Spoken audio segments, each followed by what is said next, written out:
Sagrada Biblia, segundo libro de Samuel. No quería usar este texto porque ya está muy trillado, vamos, que es muy citado, pero es que es genial para hablarnos de la existencia del pecado, de sus orígenes y de su fuerza. Vamos a él.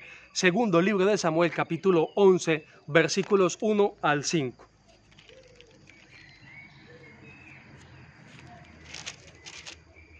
A la vuelta de un año, en la época en que los reyes suelen ir a la guerra, David envió a Joab con sus servidores y todo Israel.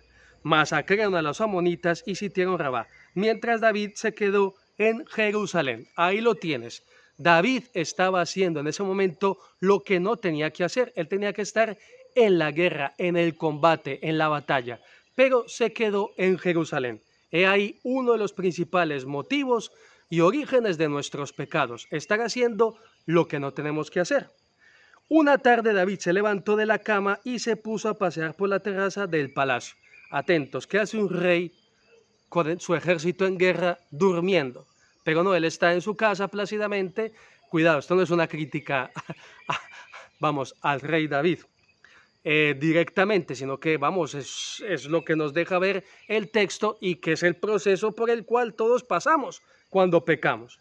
Entonces, en vez del rey David, estar con los suyos en la guerra, en el combate, no. Se queda en casa y se queda plácidamente durmiendo.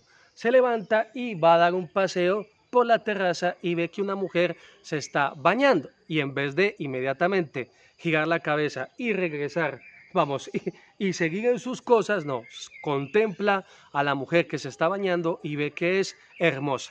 Y entonces sigue adelante, porque no tenía que haber preguntado por ella. No tenía que haber preguntado por ella, pero preguntó.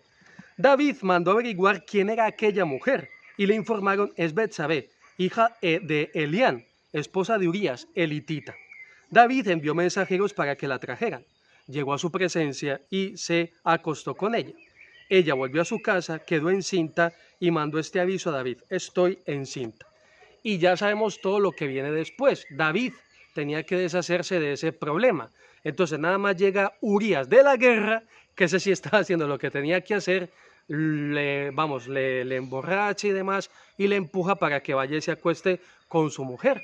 De tal manera que cuando ya presentara signos de embarazo, ese hijo de Urías. ¿Qué pasa? Urías, que sí era consciente de que estaban en guerra y que no le, en ese momento no le era permitido el placer y el descanso, entonces no se acuesta no tiene relaciones con Betsabé. Y entonces David, con el problema ahí encima, ¿qué ocurre? ¿Qué hace? Lo pone en la primera línea de batalla para que muera. Entonces, fijaros, lo que comenzó en no estar haciendo lo que tenía que hacer, dejar de mirar, no preguntar, terminó en un adulterio y finalmente en un asesinato. ¿Qué enseñanza nos deja este texto? Por una parte, que el pecado existe y que el pecado tiene fuerza, porque después de un pecado viene otro y otro. Y cuidado, porque esto terminó en un pecado contra el quinto mandamiento. Repito, esto no es una crítica rigurosa a David, faltaría más ensañarme yo con el rey David, que tantas oraciones y tan buenos ejemplos de arrepentimiento nos dejó, porque esa es otra enseñanza de este evangelio.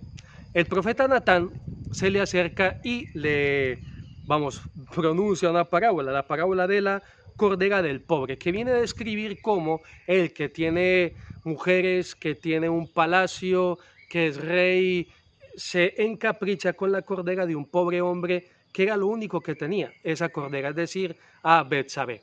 ¿Y qué hace David al final de este relato?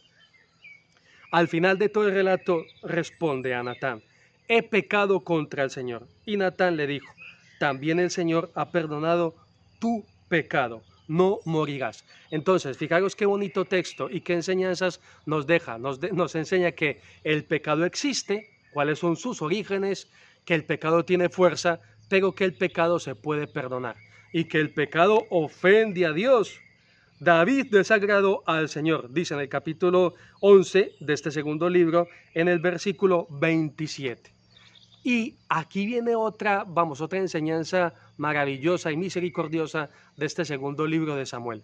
¿Y qué hace Dios?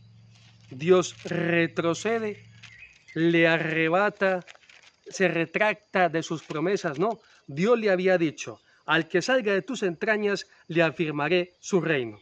Y más adelante, tu casa y tu reino se mantendrán siempre firmes ante mí. Tu trono durará para siempre.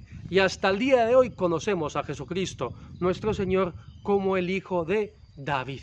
Queridos hermanos, le pedimos a Jesucristo, nuestro Señor, que envíe su Espíritu Santo por intercesión del Rey David, para que hagamos en cada momento lo que tenemos que hacer y cortemos rápido con las ocasiones de pecado. Yo el primero.